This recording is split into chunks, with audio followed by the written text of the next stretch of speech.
लोग आज चलो तब हम लोग आज मेथड्स वाला प्रोग्राम स्टार्ट करते हैं। ठीक है। एक्चुअली मेथड्स बहुत बड़ा टॉपिक है, क्लास में उसको पढ़ाने के लिए एटलीस्ट 4 दिन चाहिए, 3 से 4 दिन चाहिए। But I don't know school में कैसे इतना जल्दी दे दिया है फर्स्ट यूनिट टेस्ट में ही। ठीक है, कुछ बेसिक क्वेश्चंस कर लेंगे और समझेंगे कि एक्चुअली दोनों का प्रोग्राम में डिफरेंस क्या होता है, किस तरह से मेथड वाला प्रोग्राम हम लोग करते हैं, फंक्शन बनाते हैं, मेथड बनाते हैं। फंक्शन ही रहे या मेथड रहे, दोनों का मतलब सेम होता है। ठीक है। And then how do we create the object and call the object. ठीक है। आई होप कि तुम लोगों ने पहला दोनों वीडियो देख लिया है, इसके पहले का 2 वीडियोस होगा। ठीक है, वो एक थियोरिटिकल पार्ट होगा, एक उसका बेसिक अंडरस्टैंडिंग होगा कि एक्चुअली फंक्शंस और मेथड होता क्या है। ठीक है, तो ये दोनों वीडियो तुम लोग देख चुके हो, उसके बाद ही यहाँ आना। ठीक है, वरना फिर कुछ कुछ पार्ट हो सकता है कि तुम मिस कर दो, सबको समझ में ना आए। ठीक है, अभी अगर हम तुमको एक बात बोले कि दोनों प्रोग्राम में डिफरेंस क्या होता है, मान लेते हैं कि एक क्वेश्चन है, write a program to input height and base and height of a right angle triangle and calculate करना है उसका एरिया। ठीक है, base and height of a right angle triangle and calculate करना है क्या, उसका एरिया। सो अब तुमको पता है कि एरिया तुमको कैलकुलेट करने के लिए हाइट एंड बेस चाहिए एज एन इनपुट। तो ये इनपुट हो गया, ये कैलकुलेट हो गया और ये डिस्प्ले हो गया। ठीक है, तो तुमको मान लेते कि स्कैनर क्लास, तुमको इतना पता है कि स्कैनर क्लास से बनाना होता है। ठीक है, तुम ऐसे नॉर्मली बना सकते हो। तुम अगर डायरेक्टली फंक्शनल इनपुट लेना चाहता है फंक्शनल आर्ग्यूमेंट से, तो वो भी कर सकता है। तो यहाँ पे क्या आ जाएगा, यहाँ पे ही इंट बेस और इंट हाइट आ जाएगा। ठीक है, तो यहीं पे डायरेक्ट इनपुट हो जाएगा। तो फिर ये स्कैनर वाला लाइन सब नहीं चलेगा इतना बड़ा, फिर डायरेक्टली ये आएगा और फिर ये आएगा। ठीक है, तो तुमको जैसे भी इनपुट लेना है। ठीक है, लेकिन मेथड्स में हम लोग स्कैनर क्लास से ही बनाते हैं। ठीक है, इसीलिए स्कैनर क्लास को कॉल किए। ठीक है, जिसको भी अभी भी डाउट है कि स्कैनर क्लास से इनपुट कैसे लेते हैं, तुम जाकर के प्लेलिस्ट देखो यार। ठीक है, यूट्यूब पे प्लेलिस्ट देखो, फाउंडेशन कोर्स ICSE जावा, पूरा का पूरा क्लैरिटी के साथ हम छोटा छोटा चीज़ बताया है। ठीक है, अब हम लोग क्या करेंगे, एंटर द हाइट बोलेंगे, हाइट इंटीजर में ले लिए, in dot next int. Enter the base of triangle बोलेंगे, बेस भी बी के अंदर ले लिए, इन डॉट नेक्स्ट इंट। तो इस स्कैनर क्लास में जितना भी होता है सबको एक एक करके इनपुट लेना पड़ता है ना। इंटीजर के लिए in dot next int, double के लिए in dot next double, string के लिए इन डॉट नेक्स्ट लाइन, है ना। और उसके बाद जब मेरा पास इनपुट आ गया, जरा सा सारा इनपुट वेरिएबल हो गया, आप क्या करेंगे, कैलकुलेशन वेरिएबल निकालेंगे। तो कैलकुलेट क्या करना है, एरिया। तो एरिया में तो हाफ आएगा ना जी, हाफ आएगा मतलब कि पॉइंट में भी आ सकता है एरिया, तो इसीलिए एरिया क्या होगा, double, half into height into base, base into height. ठीक है, और उसके बाद फिर ये हो गया, यहाँ से यहाँ तक इनपुट हो गया, यहाँ पर कैलकुलेट हो गया, यहाँ पर डिस्प्ले हो गया। तो सारा चीज़ देखो पब्लिक स्टैटिक वॉइड मेन के अंदर ही हो गया, पब्लिक स्टैटिक वॉइड मेन के अंदर ही हो गया। स्टैटिक कीवर्ड का मीनिंग हम बताए थे तुमको कि क्या होता है कि ये पार्ट अब क्या होता है, बिना ऑब्जेक्ट का भी रन हो जाता है, क्योंकि इसमें स्टैटिक लिखा हुआ है ना, इसीलिए ये पार्ट बिना ऑब्जेक्ट क्रिएट किए भी रन हो जाएगा। ठीक है, बाय द जेवीएम। एकदम डीप जाना है तो वीडियोस में होगा, वहाँ पे जब इंजीनियरिंग का बच्चा के लिए भी शायद सेम वीडियोज है, तो उसमें हम बहुत अच्छा से समझाएं। और बट अभी तक के लिए इतना समझो कि स्टैटिक कीवर्ड क्या करता है, बिना ऑब्जेक्ट का भी इस पार्ट को रन कर देता है। ठीक है, तुमको पता है कि हमेशा तुम्हारा प्रोग्राम मेन फंक्शन से ही रन होता है, जो तुम्हारा पब्लिक स्टैटिक वॉइड मेन है, यहीं से तुम्हारा प्रोग्राम रन करना स्टार्ट होता है। ठीक है, तो यहाँ से आएगा, रन करेगा और ये पूरा रन कर देगा। ठीक है, without the need of object creation. Cool. अब क्या होता है, जब हम लोग मेथड्स बनाते हैं अपने से, जब मेथड्स बनाते हैं अपना, जब कुछ मेथड बनाते हैं यूजर डिफाइंड मेथड्स, तो वहाँ पे थोड़ा सा गोंडोगोल आता है। ठीक है, तो वहाँ पे अब यहाँ पे देखो एक और एक जानबूझ के हम गलती लिखे हैं। क्या है गलती यहाँ पे, ये हाफ वाला चीज गलत है, पता है ना। हाफ का आंसर क्या आ जाएगा, 1/2 का आंसर क्या आ जाएगा, 0 आ जाएगा, है ना, नॉट 0.5। तो फिर तुम्हारा आंसर हमेशा 0 आएगा। ठीक है, तो याद रखना कि जब ऐसा कुछ लिखना होता है तो क्या करते थे हम लोग, क्या करते थे, यहाँ पे कहीं ये इसको डायरेक्टली 0.5 लिखो या तो 1/2.0 लिखो, किसी एक में पॉइंट लगा दो, है ना। ठीक है, तो ये सब चीज़ याद रखने का है तुमको। ठीक है, ये तो हो गया अपना सिंपल सिंपल हिंदी। अब हम लोग आते हैं कि मेथड्स में कैसे बनाएंगे। ठीक है, तो मेथड्स को अगर तुमको अभी भी नहीं समझ में आया तो मेथड को समझो कि it is kind of a heading, जो तुम करने वाले हो ना उसका हेडिंग दे रहे हो, बस समझ में आया, जो तुम करने वाले हो उस चीज़ का हेडिंग दे रहे हो। क्या दे रहे हो, हेडिंग दे रहे हो। ठीक है, हेडिंग दे रहे हो। ओके, मतलब अगर हम तुमको बोलते, इसी क्वेश्चन में अगर हम बोलते इसी क्वेश्चन में अगर हम बोलते कि पेरीमीटर भी निकालो, तो तुम क्या करते, इसी लाइन में तुम इसका, अगर ये ट्रायंगल है तो ट्रायंगल का पेरीमीटर में फिर वो पाइथागोरस का डिंग घुस जाएगा। बट अगर ये रेक्टेंगल होता तो यहाँ पे क्या बोलते हैं, लेंथ इंटू ब्रेथ हो जाता, और तुम यहीं पे इंट पेरीमीटर को 2 इंटू एल प्लस भी कर देते, राइट। लेकिन अभी तुमको वैसा नहीं करना है, तुमको क्या करना होगा, तुमको हेडिंग देना होगा, तुमको फंक्शन क्रिएट करना पड़ेगा उस काम को करने के लिए। देखो ये प्रोग्राम काम क्या कर रहा है, मेरा ये प्रोग्राम काम कर रहा है एरिया कैलकुलेट करने का। ठीक है, तो इसको एरिया फंक्शन के अंदर रखेंगे और मेन फंक्शन को अलग रखेंगे, ठीक है, मेन फंक्शन को अलग रखेंगे। देखो अभी तुमको लग रहा हो कि अरे क्या इतना झंझट है, हम तो ऐसे भी बना सकते हैं, लेकिन जब रियल वर्ल्ड में प्रोग्रामिंग करते हो, जब रियल वर्ल्ड में प्रोग्रामिंग करते हो तुमको पता है कि अब वहाँ पे 5-10 लाइन का कोड तो होता नहीं है, वहाँ पे हज़ारों हज़ारों लाइन का कोड होता है।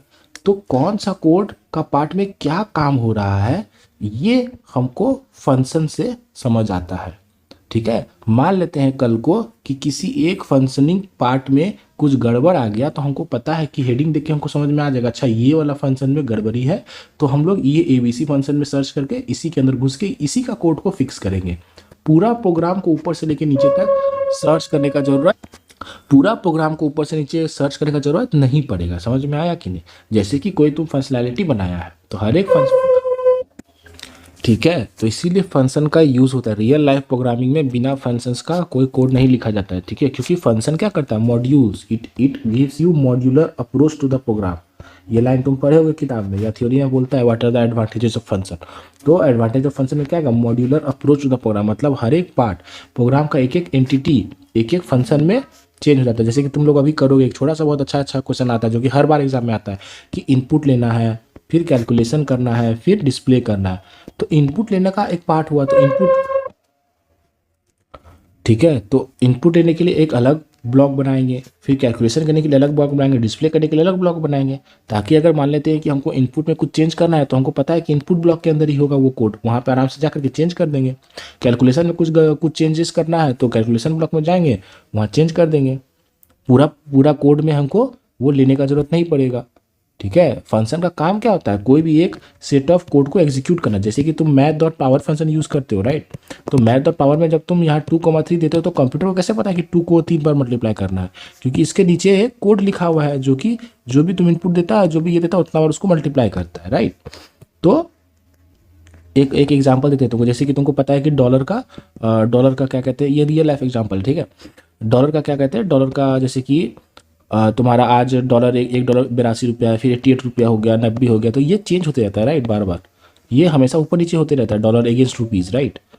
तो अब ये हर बार चेंज करेगा, तो फिर तुमको दिक्कत नहीं हो जाएगा कोड में। तुमको कोड में हर बार तुमको अपना फॉर्मूला चेंज करना पड़ेगा, आज 82 से मल्टीप्लाई कर रहा है, कल 88 से मल्टीप्लाई कर रहा है, और तुमको ये हर जगह करना पड़ेगा। लेकिन जब तुम इस डॉलर वाला कैलकुलेशन को एक फंक्शन के अंदर डाल देगा ना, तो तुमको कुछ नहीं करना पड़ेगा, बस ये जो इनपुट ले रहा है तो इसका वो फंक्शन में जो कोड है 82 से मल्टीप्लाई करने का, बस इसी वर्ड को चेंज करना है। 82 से, आज 82 डॉलर है तो 82 से मल्टीप्लाई करना है, कल 88 है तो 88 से मल्टीप्लाई, बस इतना ही चेंज करना है। बाकी जो ये वैल्यू पास करेगा ये सारा पूरा का पूरा कोड में चला जाएगा। छोड़ दो यार, उतना डीप में जाए, but you understand the logic, ठीक है, कि तुमको हेडिंग बनाना है, ठीक है। हर एक जो भी तुम काम करेगा उसको एक हेडिंग के अंदर रखना है, जो भी तुम काम करेगा उसको एक हेडिंग के अंदर रखना है, ठीक है। इनपुट लेगा तो उसको एक हेडिंग में डालेंगे, तो तुमको प्रोग्राम बोलेगा, क्वेश्चन में बोलेगा कि इनपुट के लिए अलग से बनाओ, कैलकुलेट के लिए अलग से कंप्यूट फंक्शन बनाओ, या कैलकुलेट फंक्शन बनाओ, डिस्प्ले के लिए अलग से डिस्प्ले फंक्शन बनाओ, ठीक है। अभी हम लोग एकदम स्टैंडर्ड करते हैं कि जो अपना काम है वो हम लोग करने वाले हैं, ठीक ना। तो मान लेते हैं, ठीक है, मान लेते हैं एक बात होता है, यहाँ पे अब हम तीनों फंक्शन बनाएंगे, ठीक है। यहाँ पे इस प्रोग्राम में क्या हो रहा है, अरे यार, ठीक है, देखो अब ये प्रोग्राम ना दो तरीका का होगा, ठीक है, तुम लोग को कन्फ्यूजन होगा इसी में, ठीक है। अभी हम बता रहे हैं ये दो तरीका से ये प्रोग्राम बनेगा, डिपेंड करता है कि क्वेश्चन क्या कह रहा है, ठीक है। अभी अगर हम तुमको बोलते हैं कि जस्ट इस प्रोग्राम में तुमको एक समथिंग कॉल्ड एज क्या बोले, तीनों फंक्शन बनाना है, चलो तीनों फंक्शन बनाना है, ठीक है। इनपुट फंक्शन बनाना है, कैलकुलेट फंक्शन बनाना है, डिस्प्ले फंक्शन बनाना है, ठीक है। ये मेरा क्वेश्चन हुआ, इनपुट कैलकुलेट डिस्प्ले फंक्शन बनाना है, तीनों फंक्शन बनाना है। तो तुम क्या करोगे, क्योंकि ये फंक्शन का क्वेश्चन है तो हम पहले प्रायोरिटी फंक्शंस को देंगे, अपना फंक्शन को देंगे, ये पब्लिक स्टैटिक वॉइड में नहीं लिखेंगे, ठीक है। यहाँ पे मेरा क्या स्टार्ट होगा, यहाँ पे मेरा आएगा पहला फंक्शन। अब तो हमको बताओ दिमाग से कि तुम्हारा पहला फंक्शन किसके लिए बनना चाहिए, इनपुट के लिए, कैलकुलेट के लिए, कि डिस्प्ले के लिए? ऑफ कोर्स इनपुट के लिए, क्योंकि तुमको जब तक तुम्हारे पास इनपुट नहीं आएगा तुम कैलकुलेशन थोड़ी कर पाओगे।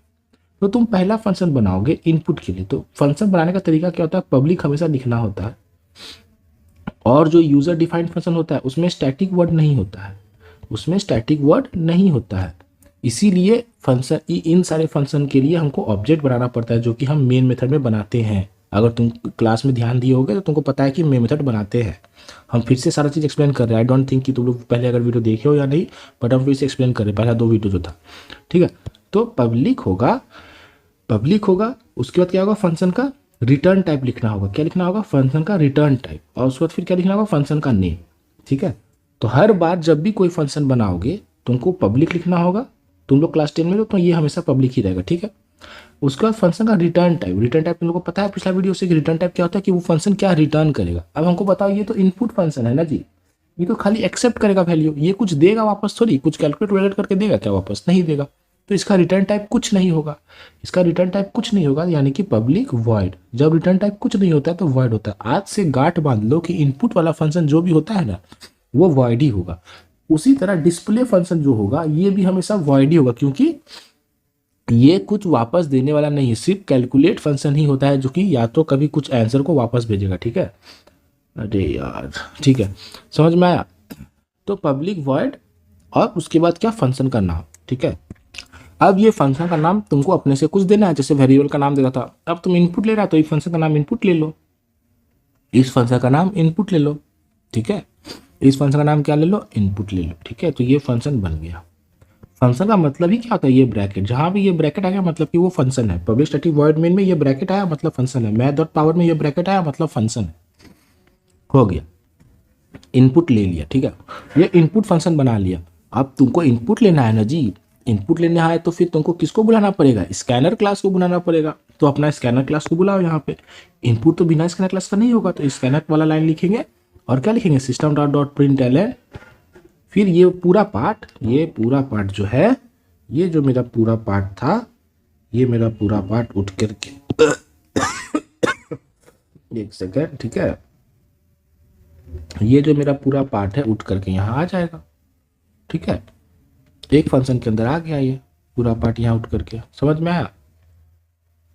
ठीक है,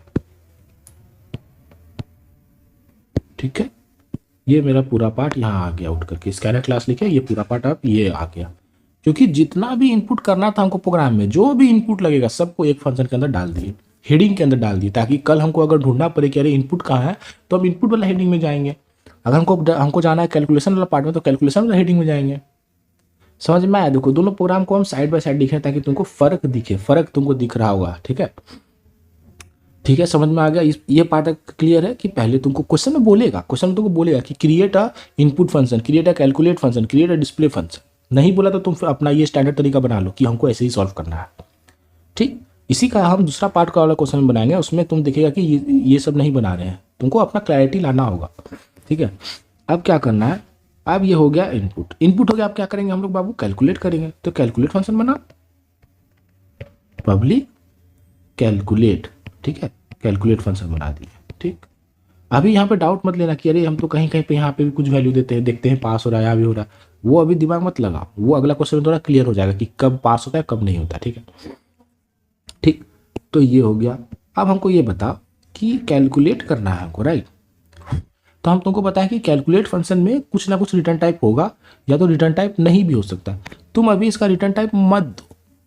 अगर तुम इसका रिटर्न टाइप नहीं देता है, ठीक, अगर तुम इसका रिटर्न टाइप नहीं देता, हम तुमको बता चुके हैं कि अगर रिटर्न टाइप नहीं होगा ये वॉइड होगा। अगर मतलब कि कोई रिटर्न टाइप नहीं है, मतलब क्या होगा उस केस में? अगर रिटर्न टाइप नहीं है तो यहाँ पे क्या होगा? इसका कैलकुलेशन फंक्शन में कैलकुलेट करेंगे, double area equal 0.5 into base into height कर दिए calculate.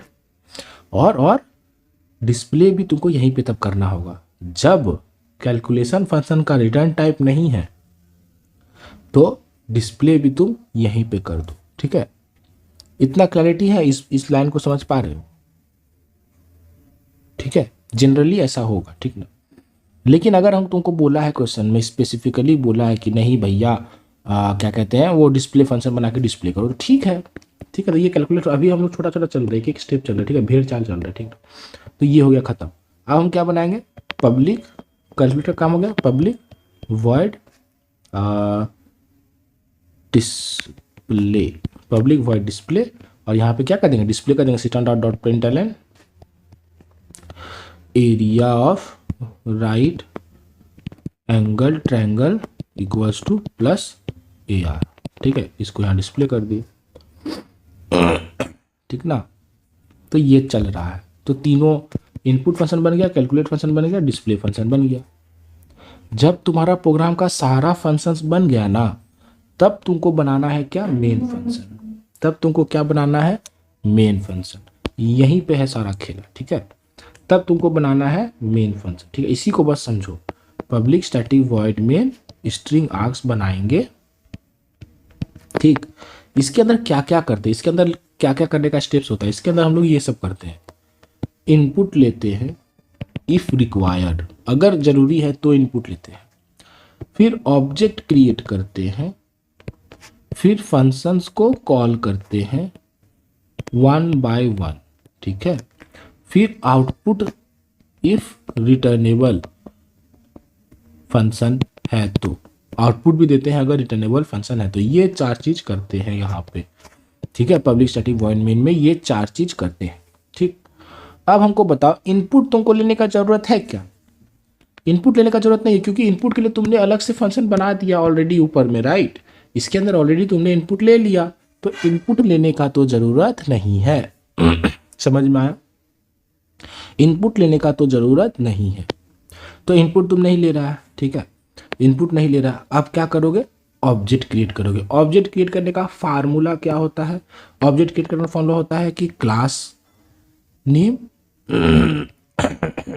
Object name equals to new, वापस से क्लास नेम। ये होता है ऑब्जेक्ट क्रिएट करने का फार्मूला। तो मेरा क्लास नेम क्या है, मेरा क्लास नेम क्या है, मेरा क्लास नेम क्या है बाबू, मेरा क्लास नेम है TRI, ट्राई। ऑब्जेक्ट का नाम ओबी दे दो, या ओबीजे रहता है, कुछ भी दे दो, एक्स दे दो, कोई दिक्कत नहीं है। ऑब्जेक्ट इक्वल्स टू न्यू, वापस से क्लास नेम, और यहाँ पे ये ब्रैकेट, ठीक है, यहाँ पे वो ब्रैकेट आता। तो ये बन गया ऑब्जेक्ट। ऑब्जेक्ट का काम क्या, हम तुमको क्या बोले कि जिस भी फंक्शन में स्टैटिक नहीं ना लिखा हुआ है, ये तो यूजर डिफाइंड फंक्शन है, इसमें स्टैटिक वर्ड मिसिंग है। ये मेन फंक्शन है, मेन फंक्शन में स्टैटिक वर्ड होता है खाली, इसीलिए मेन फंक्शन बिना ऑब्जेक्ट बनाए रन हो जाता है। लेकिन क्योंकि बाकी फंक्शन में स्टैटिक नहीं रहता है, वो यूजर डिफाइंड फंक्शन है, तो इसीलिए उसको रन करने के लिए हमको ऑब्जेक्ट बनाना पड़ेगा। तो ये ऑब्जेक्ट बन गया, ओबी नाम से ऑब्जेक्ट बन गया। ये ऑब्जेक्ट क्या करता है, ये स्विच का काम करता है। अब तुम हमको एक बात बताओ, पहले तुमको किसको रन करना पड़ेगा? हम तुमको इतना बात बताया ना कि तुम प्रोग्राम में लिखे हो ऐसे, ठीक है। तुम्हारा प्रोग्राम का फर्स्ट लाइन ये है, सेकेंड लाइन ये है, ठीक है, ये 100th लाइन है मान लो, लेकिन चलेगा तुम्हारा प्रोग्राम कहाँ से, यहीं से चलेगा। सॉरी यार, ठीक है, ये चलेगा 100th लाइन से ही चलेगा। ये बात समझो, तुम बार बार इसको गांठ बांधो। पब्लिक स्टैटिक वॉइड मेन से ही प्रोग्राम रन होना स्टार्ट होता है। तो जब प्रोग्राम रन होना स्टार्ट हुआ, देखा कि एक ऑब्जेक्ट बना रहे हैं, तो ऑब्जेक्ट बना लिया वो। फिर ऑब्जेक्ट लेकर के हम सारा फंक्शन को कॉल करेंगे ताकि वो फंक्शन रन करे, ठीक है। अब तुमको किसको कॉल करना पड़ेगा, पहले तो इनपुट फंक्शन को बुलाएंगे, क्योंकि जब तक हम इनपुट लेंगे नहीं तब तक हम कैलकुलेट नहीं कर पाएंगे, फिर हम डिस्प्ले नहीं कर पाएंगे। इसीलिए सबसे पहले ओबी डॉट किसको बुलाएंगे, इनपुट फंक्शन को। इनपुट फंक्शन का नाम क्या है, इनपुट नाम है, तो ओबी डॉट इनपुट को बुला लेंगे। आ गया। जैसे ही ओबी डॉट इनपुट को बुलाए तो क्या करेगा, ये कोड अब इस फंक्शन के अंदर चला जाएगा। अब इस फंक्शन के अंदर जो भी काम है वो कर देगा। फिर अगला लाइन में आएगा, अगला लाइन में तो किसको बुलाना होगा, ओबी डॉट कैलकुलेट को। फिर जब कैलकुलेशन हो जाएगा, फिर किसको बुलाना पड़ेगा, ओबी डॉट डिस्प्ले को। फिर इससे क्या हो जाएगा, डिस्प्ले हो जाएगा, ठीक है। और यहाँ पे कोई आउटपुट देने का जरूरत नहीं है, ठीक है। आउटपुट देने का जरूरत कब होता है, जब रिटर्नेबल फंक्शन होता है कोई। अभी तक सारा फंक्शन वॉइड वाला था, वॉइड, ठीक है। अगला 1-2 क्वेश्चन और करेंगे जिसमें रिटर्नेबल फंक्शन भी होगा, तो वहाँ पे हम लोग देखेंगे। तो इसको हम फिर से समझाते हैं कि प्रोग्राम रन कैसे होता है। प्रोग्राम रन कैसे होगा, पहले तुम्हारा मेन फंक्शन ही रन होगा, कंप्यूटर यहीं से रन करता है। अंदर आया, देखा, अरे ऑब्जेक्ट बनाया तो ऑब्जेक्ट बना लेगा। फिर ऑब्जेक्ट से सबको कॉल करना होता है, डॉट ऑपरेटर मतलब कॉल करना होता है। किसको बुलाएगा, पहले इनपुट फंक्शन को, तो इनपुट फंक्शन के पास जाएगा, इसके अंदर जो काम है वो करेगा। इसके अंदर तुम्हारा इनपुट लेने का काम है तो इनपुट ले लिया। फिर किसको बुलाएगा, कैलकुलेशन को, तो कैलकुलेट करने का काम है, कैलकुलेट कर दिया। फिर डिस्प्ले को बुलाएगा, डिस्प्ले करने का काम है, डिस्प्ले कर दिया, हो गया, ठीक है। तो ये हो गया तुम्हारा पहला टाइप, ठीक है। इसमें देखो बहुत टाइप है, बहुत सारे क्वेश्चन है, लेकिन अभी हम लोग 3 टाइप एटलीस्ट तुमको समझा देंगे ताकि तुमको एक क्लैरिटी रहे कि कैसे बनाना है, ठीक है। इसके लिए एकदम ऑफलाइन में कम से कम 4 से 5 क्लासेस चाहिए, ठीक है।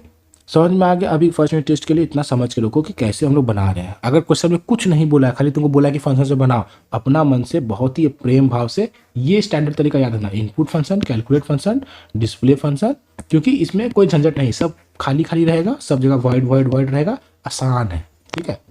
फिर ये बुला लिया, ये हो गया फंक्शन। अब हम लोग इसको नेक्स्ट क्वेश्चन करेंगे, उसमें तुम देखोगे और भी कुछ चेंज हो रहा है, ठीक ना। चलो, थैंक यू।